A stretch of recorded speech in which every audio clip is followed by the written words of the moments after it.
আসসালামু আলাইকুম, মেঘনা নিউজ টিভি 24 এর সাথে আছি আমি শারমিন আক্তার। বিস্তারিত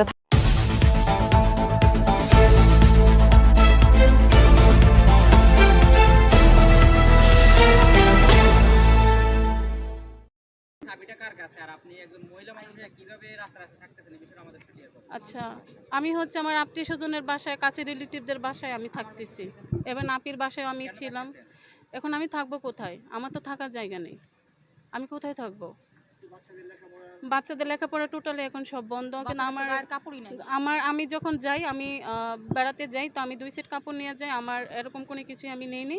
তো আমার বাচ্চাদের কোনো কাপড়ও নাই। আমি আত্মীয় স্বজনের কাপড় নিয়ে পড়াচ্ছি।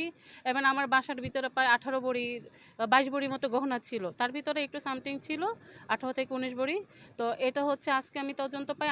আমি এটা আয়ুকে বলা হয়েছে যে আমার বাসার কিছু গোল্ড আছে। তো এখন সে আমার চাবি দিচ্ছে না। সে বলতেছে আমার বাসায় সার্চ করা হবে। তো আমি বলছি যে আমার বাসায় কেন সার্চ করা হবে? অফিসে যখন সার্চ করা হয়েছে, পাইছে, এখন আমার বাসায় তো কিছু নাই। উনি বলতেছে যে না, বাডুনের একটা নাকের ফুল আছে। তো নাকের ফুলের, সাধারণ একটা নাকের ফুলের জন্য তো আমার বাসার ভিতরে এত বড় বাসা টর্চারিং করতে পারে না বা চার্জ করতে পারে না। এখন আজকে আমি এটা জানতে পাইছি যে আমার টোটালি সব গহনা নিয়ে গেছে। তালা খুলে আইও গেছিল যে আমার তালা সব খুলে আমার কাছ থেকে সব কিছু নিয়ে গেছে। পিয়ন সহ আয়ু টোটালে 2,20,000 টাকা নিছে। আর বাইক হচ্ছে স্ট্যাম্পে সই করে নিয়ে গেছে। এটা বলছে যে উনিকে হচ্ছে রিমান্ড চাইছিল, যে রিমান্ড মারবে না, মামলা হচ্ছে একটু হালকা করে দিবে।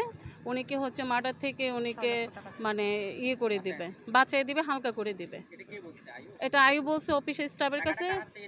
এটা হচ্ছে আমাদের অফিসের স্টাফের কাছ থেকে নিচ্ছে। এখন স্টাফ আজকে আনাইছিলাম, কিন্তু ও চলে করতে পালা। আয়ু মানে ওকে বলছে, ওকে পাঠিয়ে দিছে। এখন আমার হাজব্যান্ড যে এখানে আছে, এখন আমার হাজব্যান্ডের উপর যদি রাত্রে টর্চারিং করে, এখন আমি এটার বিচার চাই আপনাদের কাছে। তাকে 2 দিনের রিমান্ডে নিয়ে আসছে। হ্যাঁ, এখানে আছে। হ্যাঁ, থানায় আছে।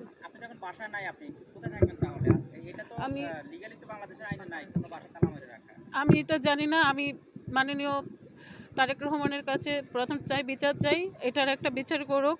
কেননা 5ই জুলাই যে আন্দোলন আমরা করেছি, এখন যে পুলিশ এটা কি বিচার করছে, এটা তো আমার প্রতি অন্যায় করছে। আমি 2টা বাচ্চা নিয়ে আমি কোথায় যাব? আমি কই যাব? আমার তো থাকার মতন কোনো জায়গা নেই।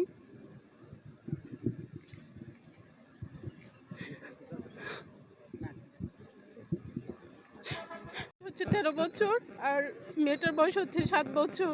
আপনার স্বামী, আমি একটু সম্পূর্ণ প্রশ্ন করি, আপনার স্বামী যদি অপরাধী হয়, আপনি তার বিচার চান কিনা?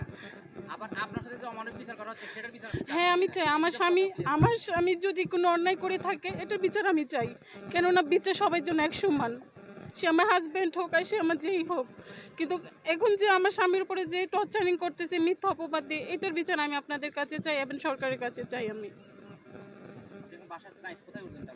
এখন আমি আমার বোনের বাসায় উঠবো।